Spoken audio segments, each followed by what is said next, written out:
বলছি না, চলে যাচ্ছি আজকে লাস্ট পরে ফ্লাইটের জন্য চলে যাবো। সেখান থেকে ফ্লাইট ছিল আবার দুবাই। আর যারা আসতে চাও তারা জানুয়ারির দিকে আসো, জানুয়ারি ফেব্রুয়ারির দিকে। এই সময়টাতে একটু মৌসুম আর অনেক ওয়েদার ভালো। তো আসলে সেই সময়টাতে স্নো দেখতে পাবে, বরফ অনেক পড়ে, সেই সময়টা অনেক মজা হয়। তা আমি এই সময় আসছি, কোনো মজাই নেই। মোটামুটি আছে, ওয়েদার ভালো। সন্ধ্যার দিকে একটু বৃষ্টি হচ্ছে, আজকে সানডে ছিল। আমাদের 3 দিন হলো, 3 দিনের মধ্যে একদিন ক্লাউডলি ছিল আর বাকি 2 দিন সানডে। তো সানডের মধ্যে গরমই লাগছে। আজকে তো বিকালের দিকে একটু ঠান্ডা লাগছে, যা অনেক ভালো লাগছে আমাদের। যাই হোক, এনজয় করেছি আর চলে যাচ্ছি আবার। ভালো এনজয় করেছি, ঘুরেছি, মস্তি করেছি।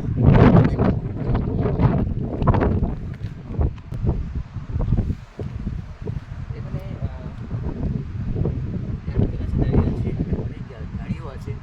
এখানে এখানকার গাড়িগুলো সব কী বলবো, গ্যাস দিয়ে চলে, এলপিজি গ্যাস। এখানে পেট্রোল আর ডিজেল দিয়ে তেমন চলে না, গাড়ি নেই সেরকম, সব এলপিজি গ্যাস দিয়ে। আমরা দুটো গাড়িতে চলেছিলাম, দুটো গাড়ি ছিল এলপিজি গাড়ি।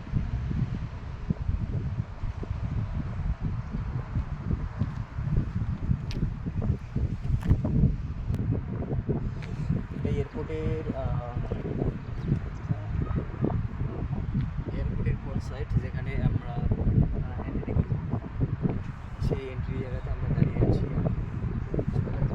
চলে আসে, আমি একটু ভিডিও করছি আর ওয়েদারটা দেখছি কীরকম। ওয়েদারটা এখন একদম ঠান্ডা হয়েছে, ঠান্ডা লাগছে। তো আই থিঙ্ক জানুয়ারিতে আসলে একদম বরফে বরফ পুরো, তখন অনেক ঠান্ডা লাগে। তো সেই হিসাবে কিন্তু বরফের মজা নিতে গেলে জানুয়ারিতে আসাই দরকার, সেটা আমি অনুভব করলাম। এখানে তো এখন যা দেখছি, এখন শিলিগুড়ির মতো হচ্ছে, বৃষ্টি এসেছে আবার একটু ঠান্ডা লেগেছে, এইরকম অবস্থা। তো যারা স্নো আর বরফের মজা নিতে চাও তারা হচ্ছে একদম জানুয়ারিতে আসো, জানুয়ারি ফেব্রুয়ারি দিকে।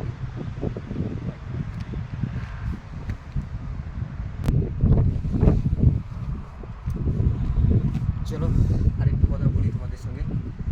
কী বলবো, যারা দুবাই বলছি জর্জিয়াতে আসতে চাও, যারা ট্রাভেল হিস্ট্রি বানাতে চাও, অনেক ইন্টারভিউ দিচ্ছে জর্জিয়াতে, তাদের পরিস্থিতি কী বলো তো? তারা জর্জিয়াতে আসতে পারে নর্মালি, যারা দুবাই থাকে তারা তো নর্মালি আসতে পারবে, তাদের কোনো প্রবলেম নেই। আর যারা ইন্ডিয়াতে আছে তাদের পরিস্থিতি আমি তেমন জানি না। তাদের যারা আসছে ইন্ডিয়া থেকে, তাদের একটু তাদের সঙ্গে কথা বলে যদি আসতে পারে তাহলে হয়তো কোনো কিছু হবে না।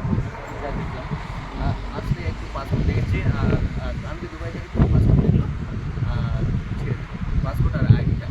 আর ইন্ডিয়া থেকে আসলে মনে হয় কোনো পরিস্থিতি তেমন হবে না, খালি পাসপোর্ট দেখবে আর আই থিঙ্ক কোনো কত টাকা নিয়ে আসছো ওটা দেখতে পারে, ওটা জিজ্ঞাসা করতে পারে। তা আমি নিয়ে আসছিলাম হাজার লারি, মানে জর্জিয়ার টাকা $1,300, যা আমাকে তো জিজ্ঞাসাই করেনি কত টাকায়, খালি আইডিটা দেখো ব্যাস ছেড়ে দিল।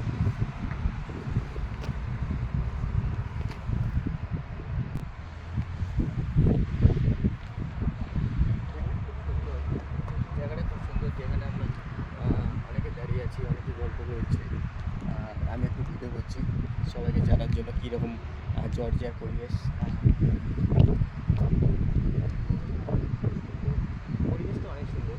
যারা অনেক কী বলবো, মানে গ্যাঞ্জামের মধ্যে থাকো বা মানে ভিড়ের মধ্যে যারা কাজকর্ম করেছে, তাদের জন্য জর্জিয়া আর জায়গাটা, প্লেসটা অনেক সুন্দর।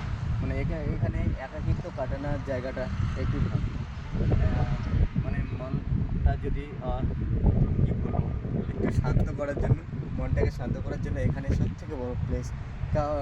মানে কেউ কাউকে ডিস্টার্ব করে না এখানে।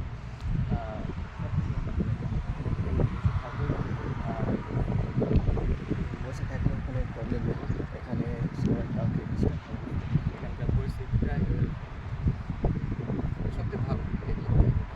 আর এখানে সবথেকে একটা ভালো জিনিস, সবথেকে ভালো, যেখানে আমরা গাড়ির জন্য ওয়েট, যেখানে শুধু একটা ভল্ট অ্যাপ আছে, ওই অ্যাপটাকে চালু করলে ওই ভল্ট অ্যাপটা দিয়ে গাড়ির ডিস্ট্যান্সের সঙ্গে ওদের ভাড়াটাও দেখে নেয় ওর সঙ্গে কত গাড়ি লাগবে। সব থেকে ভালো জিনিস, কারোর জন্য কারোর কি ওয়েট অন্য জায়গায় ওয়েট করতে হয়।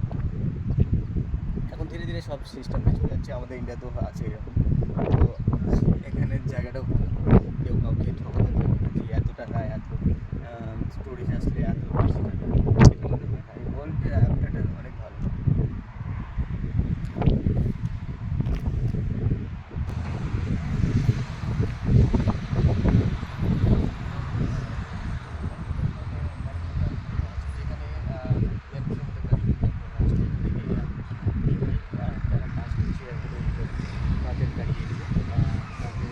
গাড়িগুলো পার করানো আছে, তারা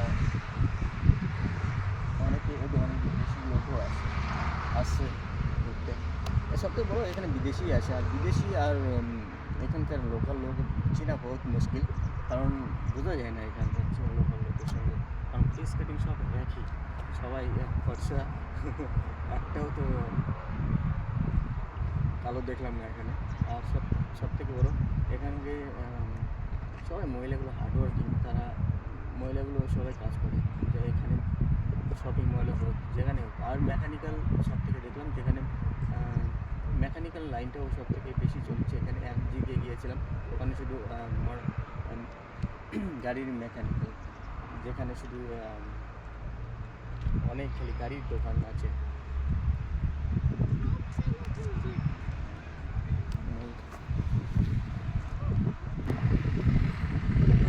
চলো আর কিছু বলবো না, একটু ভিডিও করে নিয়ে চলে।